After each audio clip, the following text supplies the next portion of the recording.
Après les révélations de la cellule investigation de France Info sur les importantes ristournes accordées au candidat Macron, le président de la République risque-t-il d'éventuelles sanctions?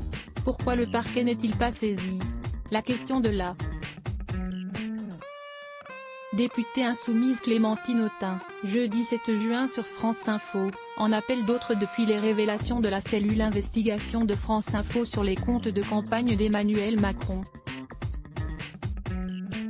Selon l'enquête de France Info, certains fournisseurs semblent bien avoir accordé des conditions commerciales exceptionnelles au candidat Macron lors de sa campagne présidentielle en 2017, notamment pour la location de salles de meeting.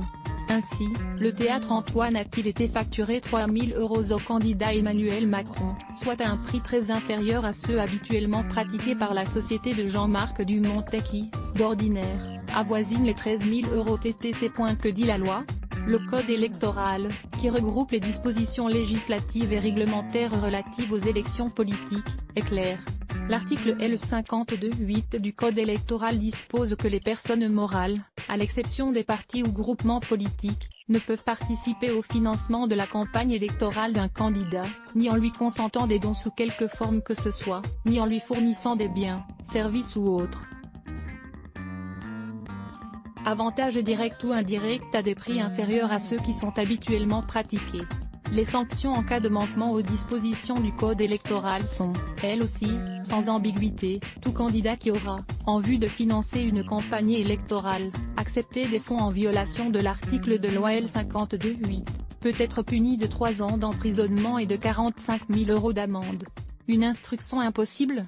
Les irrégularités constatées dans le financement de la campagne Macron ne peuvent pourtant pas remettre en cause le scrutin si l'on croit Romain Rambaud, professeur de droit public et membre de l'Observatoire de l'éthique publique, joint par France Info. Il n'est pas prévu dans la loi de 1962 qui régit l'élection présidentielle, de recours d'un tiers contre la décision de validation de la commission des comptes de campagne.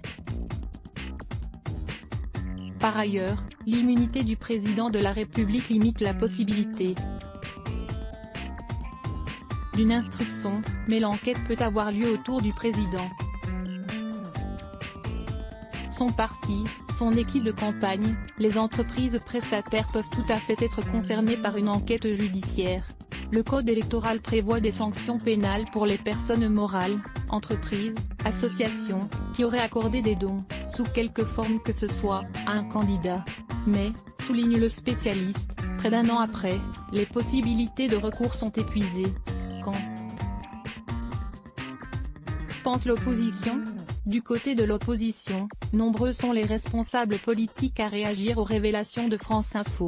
Jean-Luc Mélenchon réclame l'ouverture d'une enquête sur les ristournes consenties à Macron pendant la campagne présidentielle et les possibles sous-facturations qu'elles constitueraient.